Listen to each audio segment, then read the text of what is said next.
एक बार फिर से बीजेपी ने नेहरू पर देश को बर्बाद करने के आरोप लगाने शुरू कर दिए हैं। अब की बार रक्षा मंत्री राजनाथ सिंह ने पंडित जवाहरलाल नेहरू पर बाबरी मस्जिद को लेकर बड़ा आरोप लगाया है, जिसके बाद आरोप के साथ साथ चर्चा राजनाथ के बदलते रवैये की भी हो रही है। इसी बात पर विपक्ष ने भी राजनाथ और बीजेपी पर निशाना साधना शुरू कर दिया है। नमस्कार, आप देख रहे हैं सत्य हिंदी और मैं हूं आपके साथ कृति सिंह। मंगलवार को सरदार पटेल की 150वीं जयंती के उपलक्ष्य में गुजरात में आयोजित एकता मार्च में रक्षा मंत्री राजनाथ सिंह पहुंचे। मार्च को संबोधित करते हुए राजनाथ सिंह ने दावा किया कि नेहरू सरकारी खजाने से बाबरी मस्जिद बनाना चाहते थे, लेकिन सरदार वल्लभ भाई पटेल ने उन्हें रोक दिया। जब पंडित जवाहरलाल नेहरू बाबरी मस्जिद के मुद्दे पर सरकारी खजाने से पैसा खर्च करने की बात जब उन्होंने छेड़ी थी, सरकारी खजाने से पैसा खर्च करके बाबरी मस्जिद बनवाई जानी चाहिए, उसका भी विरोध यदि किसी ने किया था तो गुजराती मां की कोख से पैदा हुए सरदार वल्लभ भाई पटेल ने ही किया था मेरे भाई। और उस समय सरकारी पैसे से उन्होंने बाबरी मस्जिद नहीं बनने दिया। फिर नेहरू जी ने सोमनाथ मंदिर के पुनर्निर्माण का सवाल उठाया।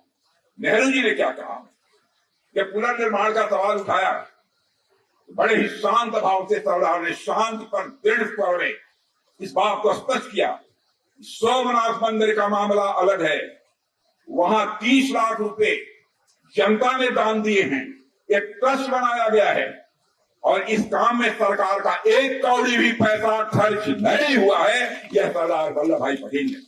राजनाथ सिंह के इस बयान पर विपक्ष भड़क उठा। कांग्रेस सांसद मणिकम टैगोर ने कहा कि राजनाथ सिंह जी जो कह रहे हैं वो पूरी तरह से झूठ है। हम सब जानते हैं कि पंडित नेहरू और सरदार पटेल के बीच बहुत अच्छी और सौहार्दपूर्ण रिश्तेदारी थी और पंडित नेहरू का सिद्धांत बिल्कुल साफ था, सरकारी पैसा मस्जिद, मंदिर, चर्च या गुरुद्वारे पर खर्च नहीं होना चाहिए। ऐसे धार्मिक स्थलों का निर्माण तो लोगों के सहयोग से ही होना चाहिए।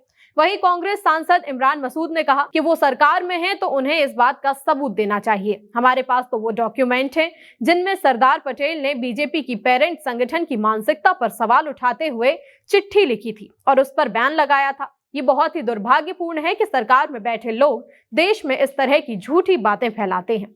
रक्षा मंत्री राजनाथ सिंह के बयान पर हैरानी जताते हुए कांग्रेस सांसद प्रमोद तिवारी ने कहा कि मुझे सिर्फ इस बात का दुख है कि ये बातें राजनाथ सिंह कह रहे हैं। शायद वे अपनी पार्टी के असर में आ गए हैं या उन्हें ऐसी बातें कहने पर मजबूर किया जा रहा है। नेहरू ने ही सरदार वल्लभ भाई पटेल को डिप्टी प्रधानमंत्री और गृह मंत्री बनाया था। राजनाथ जी, ये बयान आपकी सोच, आपके इतिहास और आपकी शख्सियत से किसी भी तरह से मेल नहीं खाता है। राजनाथ सिंह के बयान पर टीएमसी ने भी बीजेपी को जमकर घेरा। टीएमसी सांसद कीर्ति आजाद ने कहा कि राजनाथ सिंह देश के रक्षा मंत्री हैं और एक बेहद जिम्मेदार संवैधानिक पद पर हैं। वो इतने वरिष्ठ नेता हैं, उन्हें ऐसी बातें शोभा नहीं देती।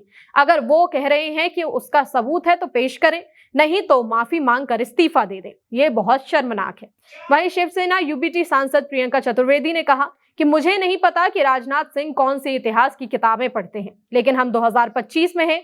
जवाहरलाल नेहरू देश के पहले प्रधानमंत्री थे और लंबे समय तक उन्होंने देश की सेवा की। उस दौर में देश को दिशा और विजन देने का काम उन्होंने ही किया जब अंग्रेज अभी अभी गए थे, गरीबी बहुत ज्यादा थी और देश के भविष्य की राह तय की जानी थी। राजनाथ सिंह के बयान पर एनसीपी एससीपी की सांसद फौजिया खान ने कहा कि अगर जवाहरलाल नेहरू ऐसा करना भी चाहते तो भी मेरे हिसाब से उनकी नीयत खराब नहीं होती, लेकिन मस्जिद बनाने के लिए पैसे तो वहीं के लोगों से ही जुटाए जा सकते थे जो वहां नमाज पढ़ते थे।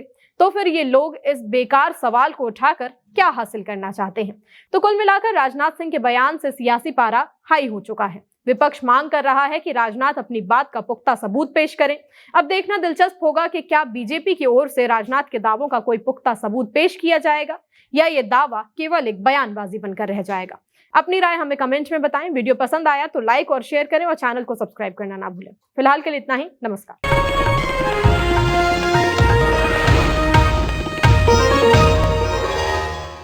Disclaimer under Section 107 of the Copyright Act 1976. Allowance is made for fair use for purposes such as criticism, comment, news reporting, scholarship, and research. Fair use is a use permitted by copyright statute that might otherwise be infringing.